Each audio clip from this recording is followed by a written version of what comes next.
A trauma bond is a strong emotional attachment that develops out of a cycle of abuse, reward, and intermittent validation. It's often seen in abusive relationships, cults, and manipulative institutions. The bond forms not despite the harm, but because the harm is tangled up with moments of care, dependency, or survival. In many anti trafficking spaces today, survivors face a coercive script. They are often nudged, whether by advocates, funders, or media producers, to shape their stories around the most horrific cinematic tropes: organized crime, foreign traffickers, violent pimps, and miraculous rescues. The system rewards extremity and punishes nuance. A survivor who says, "I was trafficked by a boyfriend, but I also stayed because I loved him," or "I've also done sex work by choice," might be told their story is too complicated to use.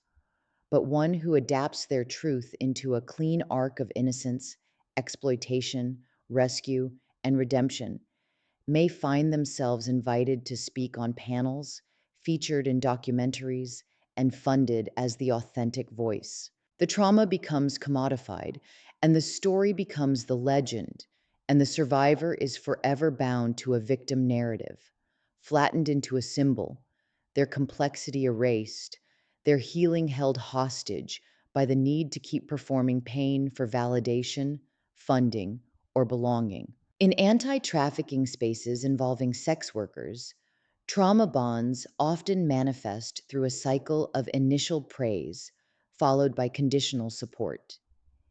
Individuals entering these spaces as speakers or consultants are frequently lauded as brave or inspirational, receiving affirmations like, "You're so strong, you're saving lives, you're one of the good ones."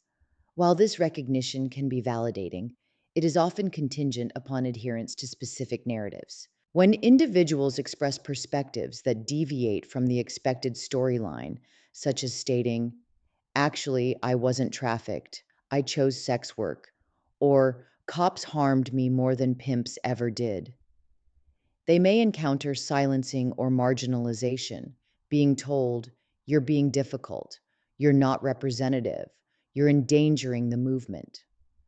This shift from support to suppression fosters internal conflict and reinforces the trauma bond. Power imbalances further entrench these bonds, as access to resources like jobs, housing, and public recognition is often controlled by these spaces. Implicit messages suggest that acceptance is conditional.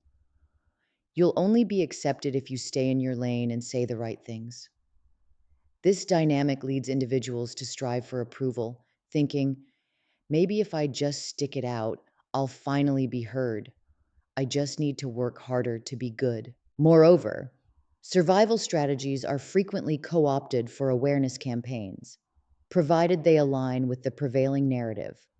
Complex experiences, such as acknowledging both survival from trafficking and a current engagement in sex work, are often deemed inconvenient, resulting in emotional erasure. Breaking free from these trauma bonds is challenging, as it may feel like betraying those who initially offered support. The fear of losing community, resources, or identity as a rescued person can be daunting. However, severing these bonds allows individuals to reclaim their truth without the need for palatability, reconnect with affirming communities, and cease seeking approval from systems that seek to control their narratives. This process, though accompanied by grief and rage, ultimately leads to relief and liberation. Breaking up with anti trafficking spaces can feel incredibly liberating for sex workers, especially those who've experienced trauma bonds, because it's often about reclaiming power, autonomy, and truth after years of being gaslit, tokenized, or outright harmed by systems claiming to help. Here's a breakdown of why this breakup is so powerful. One, it severs the trauma bond. Anti trafficking spaces often replicate the very dynamics they claim to disrupt: power imbalances, saviorism, control, and surveillance. For sex workers who entered these spaces seeking solidarity or healing, it can become a twisted mirror of past trauma. being rescued, not listened to, labeled, or even criminalized. Leaving means breaking that cycle and regaining your own narrative. Two, it's a rejection of respectability politics. Many anti trafficking organizations only accept sex workers if they align with a certain script. I was coerced, I escaped, now I fight the bad guys. There's no room for complexity or agency. Ditching those spaces is a refusal to contort yourself to fit the palatable, funder approved survivor mold. Three, it's about reclaiming your voice. In anti trafficking spaces, sex workers often feel used as authenticity props, brought in for optics, then sidelined when the real decisions happen. Leaving can be the first time a sex worker truly hears themselves think, without a savior or gatekeeper whispering what's acceptable to say or feel. Four, it clears space for real community. Once outside the anti trafficking industrial complex, attic, many sex workers find peer led spaces that actually affirm their experiences, complexity, and survival strategies without pathologizing or dehumanizing them. It's the difference between being studied and being understood. Five, it exposes the false binary. The addict loves a binary: victim or perpetrator, trafficked or empowered, saved or criminal. That binary is violence. Breaking away means embracing the messiness of lived experience, survival sex, choice within constraint, harm reduction, resilience, and rejecting black and white narratives that erase nuance and agency. Six, it's a survival tactic. Let's be honest. Staying in those spaces can be emotionally, spiritually, and physically unsafe. Microaggressions, surveillance, carceral logic, and the constant need to perform your pain for legitimacy can erode your well being over time. Leaving isn't just a political act, it's a means of preserving your wholeness. It's choosing your own safety, your own timeline, your own truth over institutional validation. Sometimes the bravest thing you can do is walk away, heal on your own terms, and build with people who truly see you. Seven, it's liberating to finally call bullshit. You get to stop pretending. Stop pretending cops are your allies. Stop pretending carceral solutions help victims.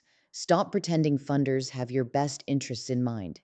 And once you name the bullshit, you can actually start building something real, with other survivors and sex workers leading the way. Today, we declare a day of liberation from anti trafficking spaces that fail to include the authentic stories of men and women worldwide who suffer the vulnerabilities of those who have experienced homelessness, poverty, systemic discrimination, or abuse. These individuals often find themselves marginalized, their voices silenced, and their experiences overlooked in mainstream narratives.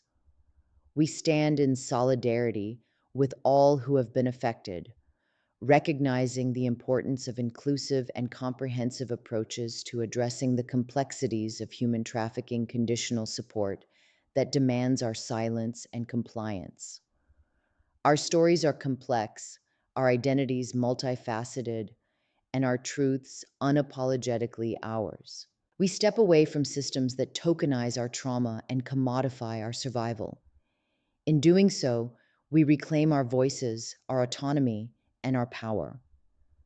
We choose communities that honor our full humanity, that embrace the nuances of our journeys, and that stand with us in solidarity, not saviorism. We declare our emancipation from the confines of anti trafficking frameworks that have sought to define us. No longer shall we be constrained by narratives that reduce our experiences to palatable tales of victimhood and redemption, breaking up with it all. That's not just empowerment, it's self preservation. This is our declaration. We are not the sum of our traumas, nor the subjects of someone else's rescue narrative. We are resilient, self determined individuals, forging paths of our own making. In breaking these bonds, we do not lose ourselves. We find liberation.